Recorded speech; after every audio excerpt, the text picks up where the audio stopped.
नमस्कार दोस्तों, स्वागत है आपका प्रयास क्लासिक में। उम्मीद है आप स्वस्थ होंगे, मस्त होंगे। आज मैं आपके समक्ष लेकर आया हूं हिंदी व्याकरण के ऑल कॉन्सेप्ट, जिसके अंतर्गत मैं वर्णमाला लेकर आया हूं। वर्णमाला में भी आपके स्वर और व्यंजन, जो कि आपके हर परीक्षा के लिए बहुत ही महत्वपूर्ण है। विशेषकर यह वीडियो मैं आपके UPSSC PET 2025 के लिए लेकर आया हूँ। यानी कि आपका जो PET की परीक्षा है वो आपकी 6 और 7 सितंबर को होना सुनिश्चित हुई है। उसको देखते हुए मैं हिंदी वर्णमाला के लिए लगभग हिंदी वर्णमाला में जो भी आपको हर परीक्षा में देखने को क्वेश्चन मिलते हैं वो क्वेश्चन लेकर आया हूँ।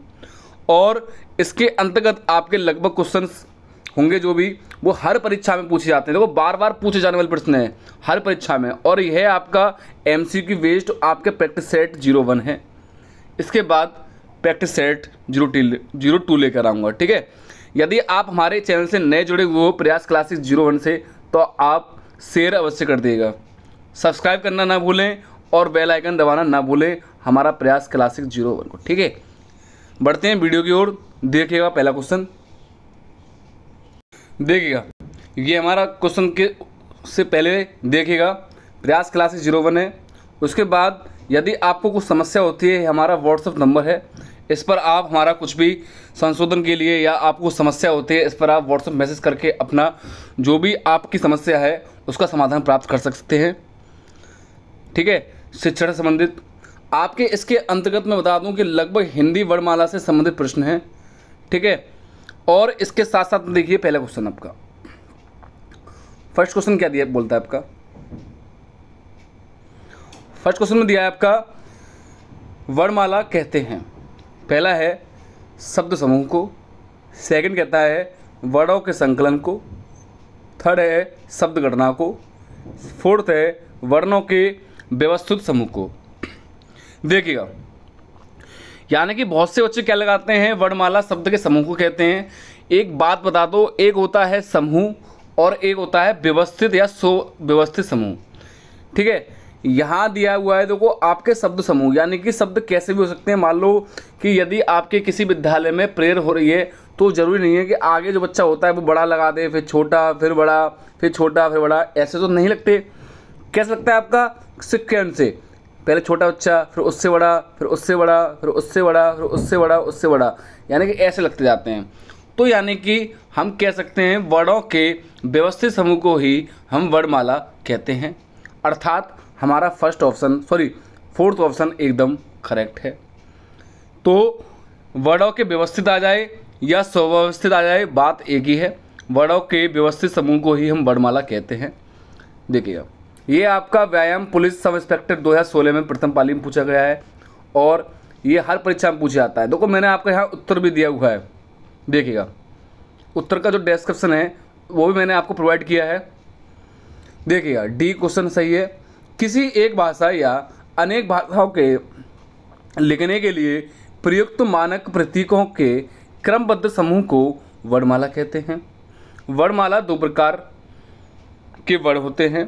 पहला स्वर वर्ण, सेकंड आपका व्यंजन वर्ण। यानी कि वर्णमाला को हम 2 टाइप्स में बांटते हैं, स्वर और व्यंजन, ठीक है। नेक्स्ट क्वेश्चन देखिएगा, मूर्धन्य ध्वनियाँ कौन सी हैं? आपका ऑप्शन में दिया हुआ है, देखो कौन सी है आपकी, बी ऑप्शन एकदम करेक्ट है। मूर्धन्य ध्वनियाँ कौन सी हैं आपकी, बी ऑप्शन एकदम करेक्ट है। तो इसमें बोला है भाषा की सबसे छोटी इकाई क्या है आपकी, ध्वनि है। जब हम मुख के भीतर छत को अगले या छाती को अगले भाग से उच्चारण करते हैं उसे मूर्धन्य ध्वनियाँ कहते हैं। देखो, हमारे 5 वर्ग होते हैं, कितने, 5 वर्ग होते हैं। प्रत्येक वर्ग में 5-5 वर्ग होते हैं। तो जिसमें टा वर्ग आता है वो उसमें हम कहते हैं वो मूर्धन्य द्वारा बोले जाते हैं। टा वर्ग किससे बोला जाता है, मूर्धन्य से। तो कैसे होते हैं, कंठ, तालु, मूर्धा, दंत, ओष्ठ। कंठ किससे बोला जाता है, का वर्ग से, ठीक है। ऐसे तालु चा वर्ग से, ऐसे मूर्धा टा वर्ग से।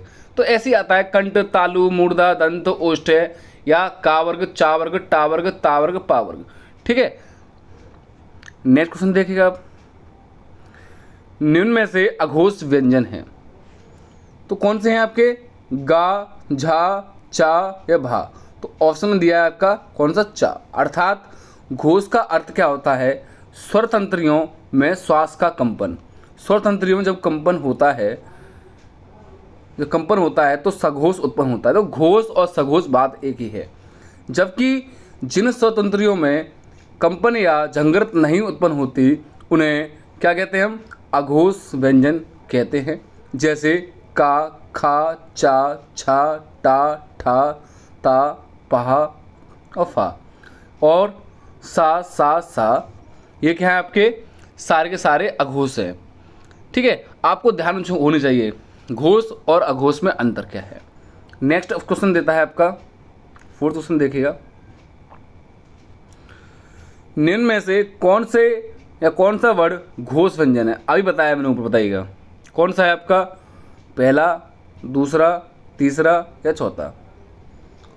तो 4th का पहला ऑप्शन एकदम सही है। कौन सा, ढा। अभी ऊपर बताया, देखो ऊपर भी सारे, ये आपके ऊपर जितने भी दिए हैं ये अघोष है। इसके बाद आपका पूछा क्या है, यहाँ घोष पूछा है, तो कौन सा हो जाएगा, तो वो ता आपका इसमें दिया हुआ है, ऊपर ता वर्ग उस साइड दिया हुआ है, था, पा, ये सारे अलग हैं। तो इसमें कौन सा पूछा है, घोष पूछा है। ठीक है, ये आपका किसमें पूछा है, प्रशासनिक अधिकारी भर्ती परीक्षा 2015 में पूछा है। नेक्स्ट आता है आपका महाप्राण। महाप्राण किसे कहते हैं, जिन वर्णों के उच्चारण में मुख से कम श्वास निकले, जिन वर्णों के उच्चारण में मुख से अधिक श्वास निकले, जिन शब्दों के उच्चारण में अधिक श्वास निकले। देखो 2 चीज होती हैं आपकी, अल्पप्राण और महाप्राण। देखिएगा, जिन वर्णों के उच्चारण में मुख से यानी मुख विवर से अधिक श्वास निकले उसे तो हम क्या कहते हैं, महाप्राण। अर्थात आपका सेकंड ऑप्शन सही है। लेकिन जिन वर्णों के उच्चारण में मुख से कम श्वास निकले उसे हम क्या कहते हैं, अल्प प्राण के नाम से जानते हैं। किसके, अल्प प्राण के नाम से जानते हैं। लेकिन हमारा पूछा क्या है, महाप्राण, तो इसका बी ऑप्शन सही है। अब अल्पप्राण और महाप्राण होता क्या है, मैं बता दूं कि अल्पप्राण प्रत्येक वर्ग का पहला वर्ग और तीसरा वर्ग और 5वां वर्ग, यानी कि का वर्ग, चा वर्ग, टा वर्ग, ता वर्ग, पा वर्ग। तो का वर्ग के जितने भी पहले वर्ड होंगे, का वर्ग का, चा वर्ग का, टा वर्ग का, ता वर्ग का, पा वर्ग का, इनके पहले, तीसरे, 5वें जो भी वर्ड है वर्ड वो आपके अल्पप्राण के अंतर्गत आएंगे। और शेष आपके दूसरे और चौथे किसके अंतर्गत आ जाते हैं, आपके महाप्राण के अंतर्गत आते हैं। ठीक है, बढ़ते हैं नेक्स्ट क्वेश्चन की ओर। तो यहाँ दिया हुआ भी है आपका, जिन शब्दों के उच्चारण में जिन वर्णों के या व्यंजनों के उच्चारण में मुख से अधिक श्वास निकले उन्हें महाप्राण कहते हैं। नेक्स्ट क्वेश्चन देखिएगा, मूर्धन्य ध्वनियाँ कौन सी हैं, अभी बताया था ऊपर, कौन सी बताइएगा। तो इसका बी ऑप्शन एकदम सही है। कौन सा, बी ऑप्शन एकदम करेक्ट है। भाषा की सबसे छोटी इकाई क्या है आपकी, उच्चारित ध्वनि। जब हम मुख के भीतर से छत के अगले भाग से उच्चारण करते हैं उसे मूर्धन्य कहते हैं। तो जैसे टावर, रिपीटेबल हो गया क्वेश्चन आपका। नेक्स्ट आता है आपका अर्धस्वर। अर्धस्वर है यावा, ई, उ, ऋषिलु या ऋषिरा। देखो मैं बता दूं कि हमारे अंतस व्यंजन होते हैं लगभग 4 प्रकार के, जिसमें से कौन कौन से, या, रा और ला और शेष वा। जिसमें से या और वा क्या कहलाते हैं, आपके अर्धस्वर कहलाते हैं, अर्धस्वर। और रा लुंठित और ये पार्श्विक। ठीक है, तो हमारा इसमें फर्स्ट ऑप्शन एकदम सही है। या और वा क्या होते हैं, आपके अर्धस्वर होते हैं। ये उत्तर प्रदेश शिक्षक पात्रता परीक्षा 2016 में पूछा गया है। क्वेश्चन देखिएगा, दिया हुआ है आपका इसमें आंसर में, डिस्क्रिप्शन मैंने प्रोवाइड कर दिया है। या, र, ल, व परंपरागत शब्दावली में अर्धस्वर के अंतर्गत आते हैं। या विशुद्ध अर्धस्वर है, जबकि वह वस्तुतः घोष व्यंजन है। ठीक है, देखिएगा नेक्स्ट क्वेश्चन।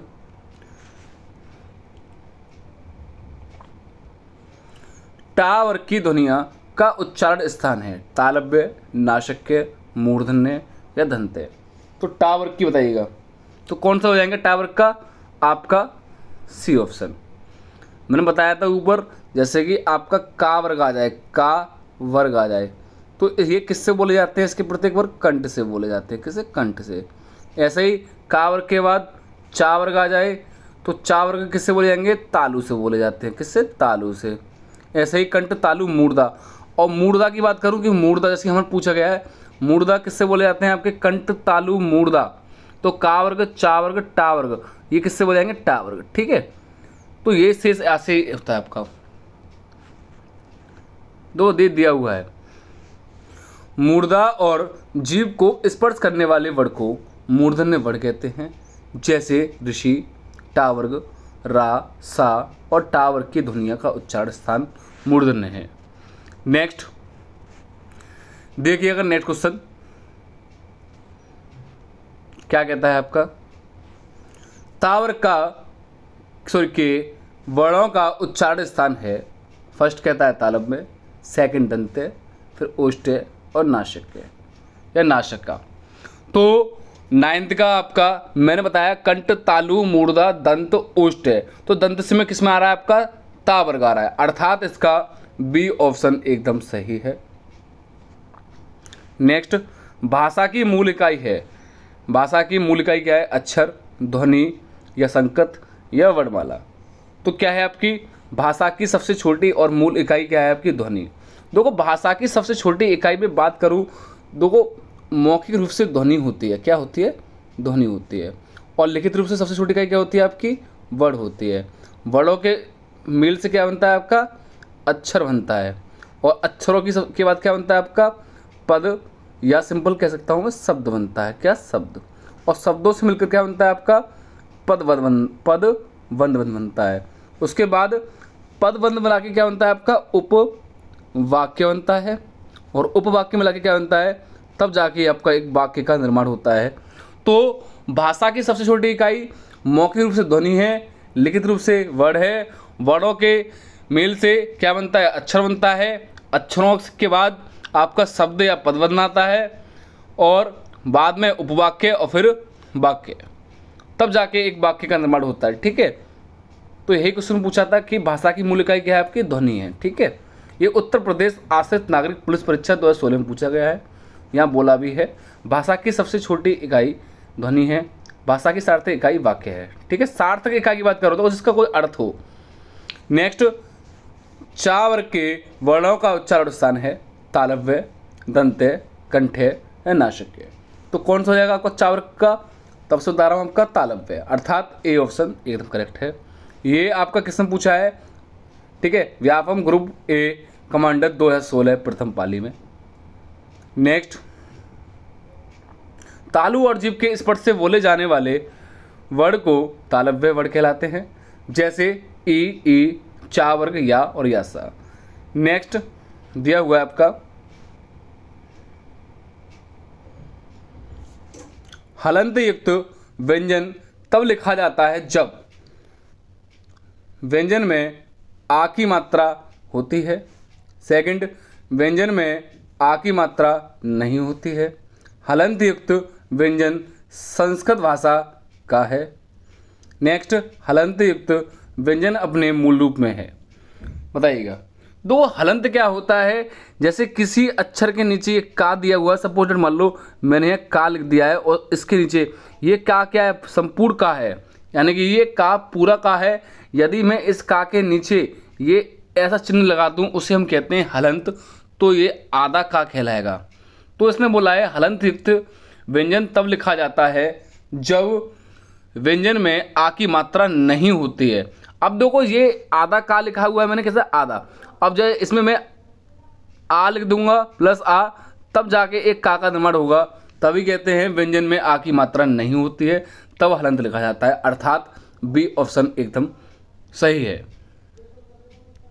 देखिएगा नेक्स्ट क्वेश्चन आपका, हिंदी में व्यंजनों की संख्या कितनी है? जैसे कि आपको उत्तर में दिया है, बी ऑप्शन एकदम सही है, अर्थात 33 है। सुरों की सहायता से बोले जाने वाले वर्ड व्यंजन कहलाते हैं। परंपरागत रूप से व्यंजनों की संख्या कितनी है? 33 मानी जाती है। व्यंजन के 4 भेद होते हैं, पहला स्पर्श, फिर स्पर्श संघर्षी, फिर अंतस व्यंजन और लास्ट ऊष्म व्यंजन। लगभग ये आपके क्या है, व्यंजन के आपके भेद हैं सारे, क्या व्यंजन के सारे भेद हैं, ये आपको आने ही चाहिए, अन्यथा की स्थिति में आप गलत कर दोगे। व्यंजन के भेद कितने होते हैं, स्पर्श, स्पर्श संघर्षी, अंतस व्यंजन और लास्ट ऊष्म व्यंजन। तो जिसमें आपका ऊष्म व्यंजन कितने हैं, 4 हैं। अंतस व्यंजन कितने हैं आपके बताइएगा, 4 हैं। स्पर्श व्यंजन लगभग 25 होते हैं। प्रत्येक वर्ग में आपके 5 वर्ग होते हैं और प्रत्येक वर्ग के अंतर्गत आपके 5 वर्ण आते हैं। ठीक है, देखिएगा नेक्स्ट, ढाका उच्चारण स्थान है, क्या ढाका उच्चारण स्थान है बताइएगा, कंठ, तालु, मूर्धा, दंत। तो इसमें ऑप्शन दिया है आपका कौन सा, मूर्धा, बिल्कुल सही है आपका, अर्थात सी ऑप्शन सही है। ये आपका मूर्धा सूत्र के अनुसार समस्त टा वर्ग एवं ऋषि और रा का उच्चारण मूर्धा होगा। नेक्स्ट दिया है आपका ना वर्ग का उच्चारण स्थान, मूर्धा, दंत नासिका या दंत नासिका। तो इसका कौन सा जाएगा, दंत नासिका हो जाएगा। सॉरी एक मिनट, 15 का, हाँ दंत नासिका। नेक्स्ट, सा ध्वनि का उच्चारण स्थान क्या है, दंत, मूर्धा, तालु या दितालु। तो 16 का क्या हो जाएगा आपका, तालु हो जाएगा। ठीक है, ये उत्तर प्रदेश शिक्षक पात्रता 2017 में पूछा गया है। नेक्स्ट, इनमें से कौन सी अल्पप्राण ध्वनियाँ हैं। मैंने बताया था आपको प्रत्येक वर्ग का पहला, तीसरा और 5वां वर्ग किसके अंतर्गत आता है, आपका अल्पप्राण में आता है। तो इसका आपका पहला ऑप्शन, फिर बी ऑप्शन, सी ऑप्शन, इसका सी ऑप्शन एकदम सही है। ठीक है, ये दिया हुआ है नीचे, ये इसका सी ऑप्शन इसका एकदम करेक्ट है। देखते हैं नेक्स्ट क्वेश्चन। यदि आपने अभी तक हमारा चैनल सब्सक्राइब नहीं किया है, प्रयास क्लासेस 01 सब्सक्राइब कर ले। और जो बच्चा आपकी पीईटी की या अन्य जो ऑल वन या वनडे एग्जाम है उसकी तैयारी कर रहा है, हिंदी की या किसी सब्जेक्ट की, या सब विशेषकर आपकी ये हिंदी की जो चल रही है, उसको ये शेयर अवश्य कर दे।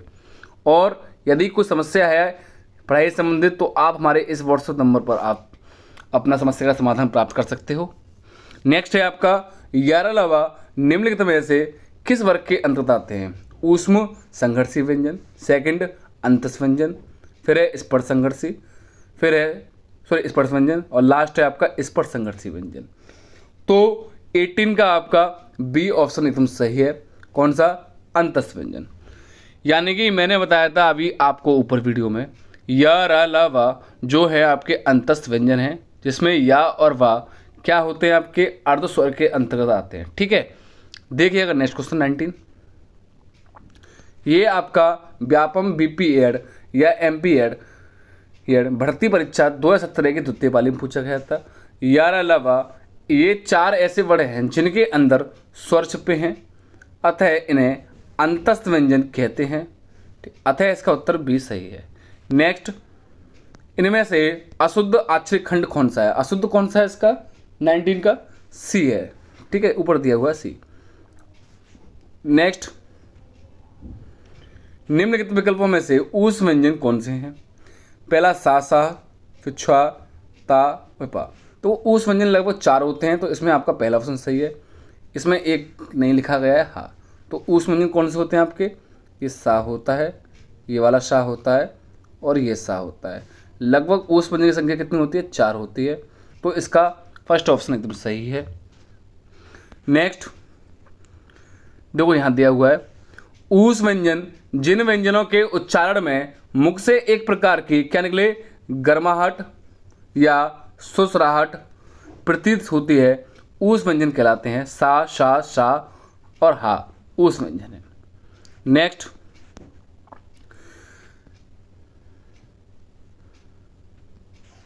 निम्न में से अंतस्थ व्यंजन कौन सा है, गा, जा, वा या सा। अभी बताया था मैंने, ऊपर बताइएगा 21 का कौन सा हो जाएगा, ना ही गा होगा, ना ही जा होगा, ना ही सा होगा। तो इसका कौन सा आएगा अंतस्थ व्यंजन, सी ऑप्शन एकदम सही है।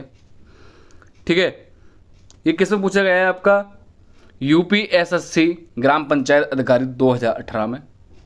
नेक्स्ट क्वेश्चन देखिएगा, अर्ध विवृत स्वर है, क्या है, उ, ए या आ या ए। तो 22 की बात करूं तो इसका बी ऑप्शन एकदम सही है। ये आपके अर्धविभ्रत स्वर हैं। ये भी आपका यूपीएसएससी विधान भवन रक्षक 2018 में पूछा गया है। देखिएगा इसके कुछ विवरण। इसने क्या कहा है आपका, मुख द्वार के खुलने के आधार पर स्वर 4 प्रकार के होते हैं, जो इस प्रकार से हैं। कौन कौन से होते हैं, विवृत, सेकंड अर्धविवृत, फिर होते हैं आपके उसके बाद समृत, और लास्ट आपके समृत के बाद अर्धसमृत और फिर समृत।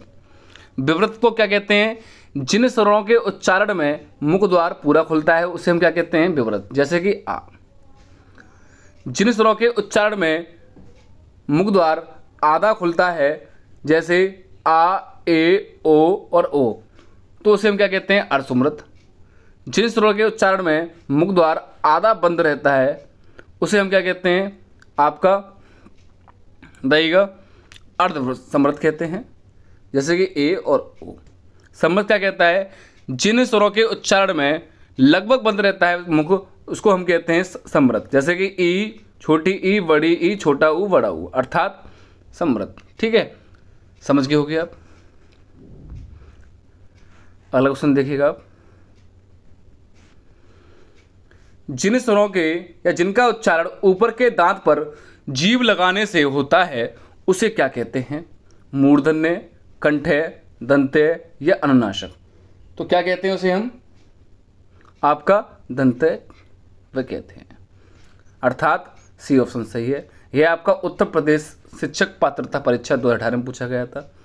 जिन व्यंजनों का उच्चारण ऊपर के दांतों पर जीभ लगाने से होता है उसे दंतव्य व्यंजन कहते हैं, जैसे ता, था, दा है, धा, धा या आदि दंतव्य व्यंजन है। नेक्स्ट है प्लुस स्वर कौन सा है, तो वो ओम कुछ इस प्रकार से लिखा जाएगा ऐसे। जिनको प्लुस स्वर क्या किसको कहते हैं, लगभग आपके जैसे आपके एक मात्रिक स्वर, द्विमात्रिक स्वर और जैसे आपका प्लुस स्वर। एक मात्रिक को हम किस नाम से पुकारते हैं, आपका हर्ष स्वर, और दीर्घ स्वर किसे कहते हैं, आपको द्विमात्रक। यानी कि जिसमें बहुत कम समय लगता है उसे हम क्या कहते हैं, हर्ष स्वर। और हर्ष स्वर के अपेक्षाकृत आपका दोगुना समय लगे उसे हम कहते हैं दीर्घ स्वर, अर्थात सिंपल कहें द्विमात्रिक।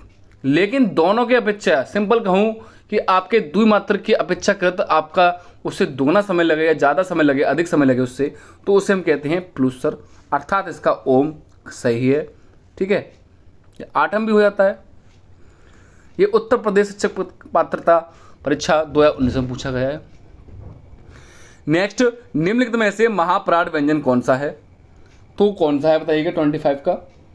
इसका बी ऑप्शन एकदम सही है। महाप्राण में मैंने बताया था कि दूसरा और चौथा वर्ग के दूसरा और चौथा वर्ग आता है प्रत्येक वर्ग का।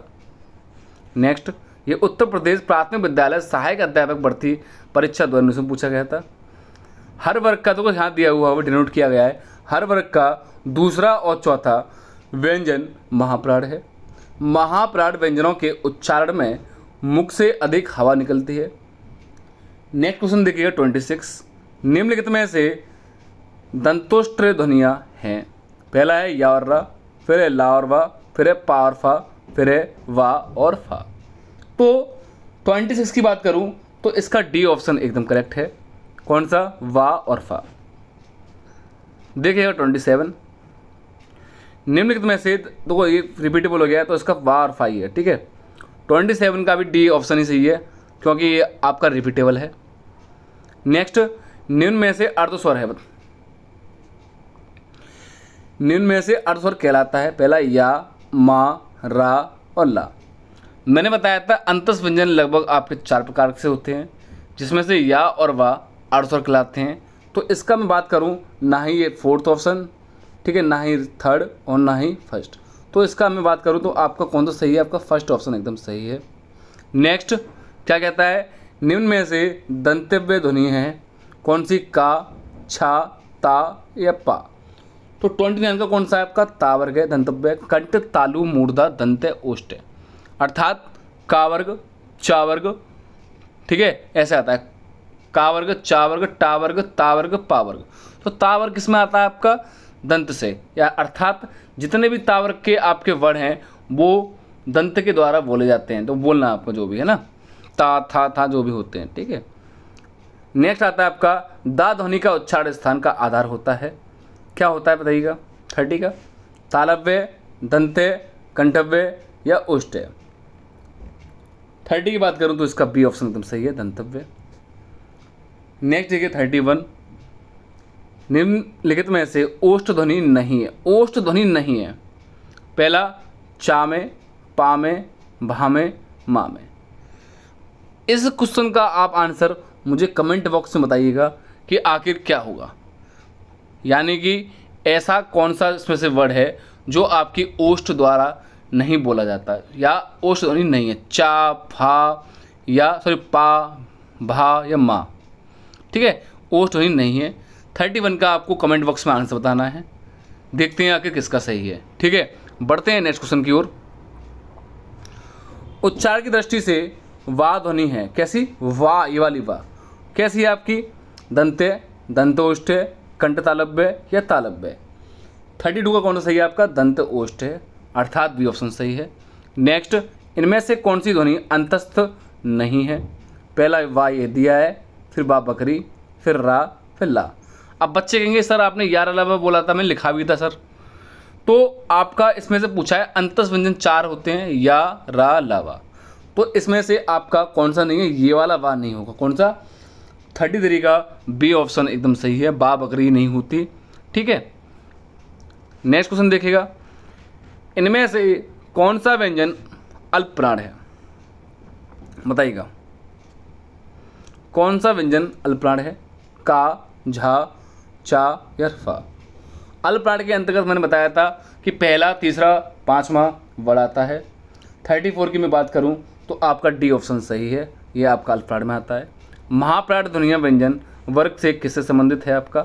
पहला और दूसरा नहीं, दूसरा और तीसरा नहीं, पहला और चौथा नहीं।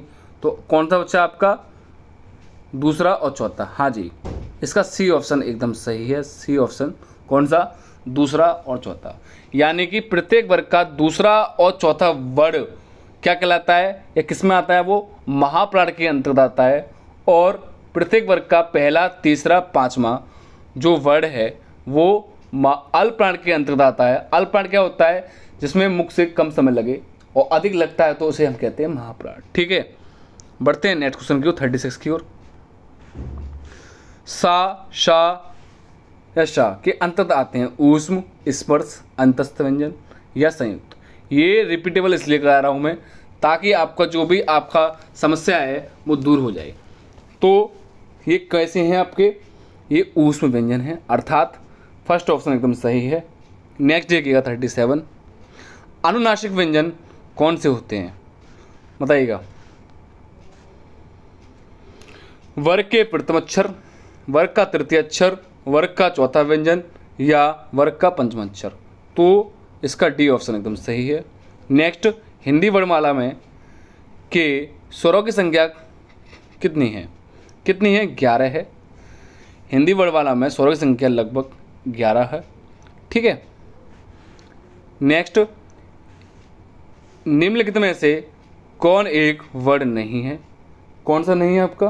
बताइएगा कौन सा एक वर्ड नहीं है? तो इसका ये वर्ड नहीं है, वर्ड व्यंजन नहीं है। देखो वर्ड व्यंजन नहीं है, अर्थात बी ऑप्शन सही है। नेक्स्ट, हिंदी के जिन वर्णों का उच्चारण स्थान करते समय केवल श्वास का प्रयोग किया जाता है उन वर्णों को क्या कहते हैं? अघोष, सघोष, अल्पप्राण या महाप्राण। तो उसे हम क्या कहते हैं? आपका अघोष कहते हैं, अर्थात आपका ए ऑप्शन सही है। यहाँ आपके क्वेश्चन समाप्त होते हैं। आपको मैं एक क्वेश्चन दे रहा हूँ। वर्तमान में वर्णमाला के अंतर्गत मैंने पूछा है, वर्तमान में वर्णमाला में कुल वर्ड कितने हैं? कुल वर्ड कितने हैं? ऑप्शन देता हूँ मैं आपको, 49, 50, 52 और लास्ट 53। यह आपको कमेंट बॉक्स में बताना है कि वर्णमाला के अंतर्गत कितने वर्ड आते हैं टोटल? 53, 52 या 50 या 49। ठीक है, और यदि ये आपको वीडियो अच्छी लगी हो तो आप इसे सब्सक्राइब अवश्य कर लेना, प्रयास क्लासिक 01 को। और इसको आप अधिक से अधिक शेयर करिएगा और एक बार लाइक अवश्य कर देगा। आप लोग लाइक नहीं करते, और सब्सक्राइब तो आप कर ही देना यदि आप इस चैनल से नए जुड़े हुए हो। और यूपी पीईटी की परीक्षा का मैं जल्द ही एक और प्रैक्टिस सेट आपके साथ लेके आने वाला हूँ पीईटी का, ठीक है। इससे पूर्व जो भी मैंने आपकी पीईटी परीक्षा का जो भी मैं प्रैक्टिस सेट लेके आया था उसका लिंक मैंने इसके डिस्क्रिप्शन में प्रोवाइड कर दिया है, ठीक है। मिलते हैं नेक्स्ट वीडियो में। धन्यवाद। जय हिंद, जय भारत।